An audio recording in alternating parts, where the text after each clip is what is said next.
Okay, this is IM2.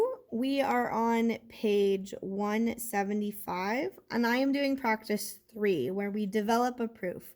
So we're looking at overlapping triangles. So let's figure out what's given. So angle T is congruent to angle R. That's labeled there in the figure. We also have line PQ is congruent to line PV. That's not labeled in the figure, but let's go ahead and label it. So we have line PQ is congruent to line PV.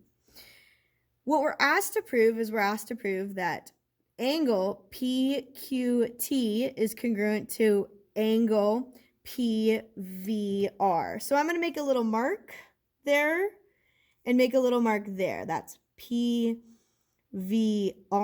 and PQT. So let's go through the steps of the proof.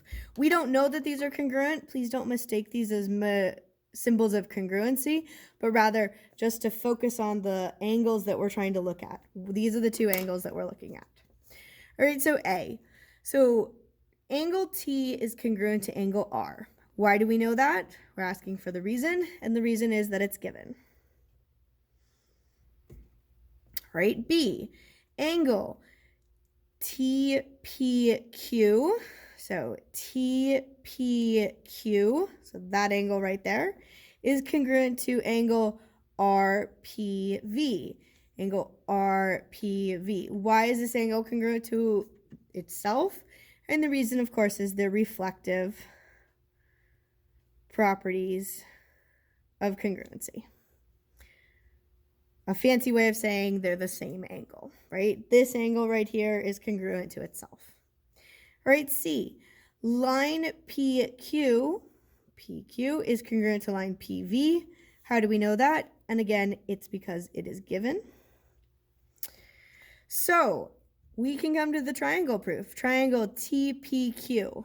Just so we are clear what we're talking about, that's this triangle right here. TPQ. So this triangle right here is congruent to RPV. That's this triangle right here. I'm going to sort of highlight that in green so that you can kind of get an idea of what we're talking about.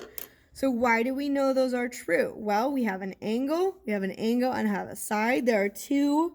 We have angle, side, angle, or angle, angle, side. We have to decide which one it is. Well, are the angles next to each other? Angle, angle, and then this side for this red triangle, angle, angle, this side for that triangle. So the reason that we have is angle, angle, side. To be angle, side, angle, it would need to be between the two angles. And although this portion is between these two angles, we're not talking about this portion for the red triangle. That is why it's the angle, angle, side. So our final thing is, why is this angle and this angle congruent, right? And the reason is congruent parts of congruent figures, which you can abbreviate as CPCF.